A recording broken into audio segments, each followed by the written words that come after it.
በጣም ያሳዝናል ማንቸስተር ዩናይትድ ቲያትር ኦፍ ድሪምስ ህልሞች ሁሉ የሚሆኑበት እንዳልተባለ አሁን ያውሉ ህልም ሆኖበታል ቀያዩ ሰይጣን በአውሮፓ ሊግ ሰይጣን ከግራ ወደ ቀኝ አላክቷቸዋል በጣም ያሳዝናል ሀዘን ሁሉ ሞልቷል ዩናይትድ ተፍረከረከ ተሽበረከረከ የሚያደርገው ነገር ሁሉ ጠፋው ዩናይትድ አሁን ላይ አቋም የለውም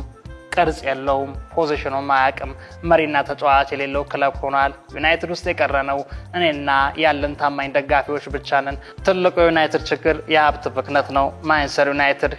ሸፋፋ ተጫዋች ይዞ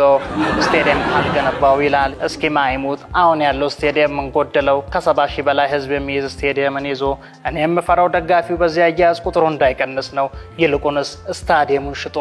አንድ ደና በረኛ ቢገዛበት እጅግ የተሻለ ነው ለጥብጋቢ እንኳን ማይዝ በረኛ $40 ሚሊዮን ይገዛል ኦናና ኪሳራ ነው እኔ እንደውም በግሌ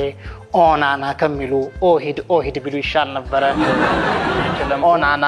እንኳን ኳስ ቴክስት አይመልስም ከፍያው የተረሳበት ሰራተኛ ይመስል በተንኮል ኳስ ይለቃል ወደ መረቡ ይነዳል እኔም አንዳንዴ ሳስበው ኳሲዝ እጁን ለምታ ያጋጥመው ይሆን ወይ ተከላካዮችም አይችሉም ማለት ነው ምን ባክቶኝ የነሱ ሲበሳል ሃሪ ማጓየርና ሉክሾ የሚባሉ ተጫዋቾች ኳስ ሲገጩ ቅልም ይመቱ ይመስላሉ አናታቸው ላይ እንደሚሰበር ለኮፍ አርጓት ነው የሚያልፉት በዛ ላይ በጣም የሚያሳዝነው አንዳንድ ጊዜ በጭንቅላታቸው መግጨት ያለባቸው በቁርጭምጭሚታቸው ሄዲንግ ሊገቡ ይሞክራሉ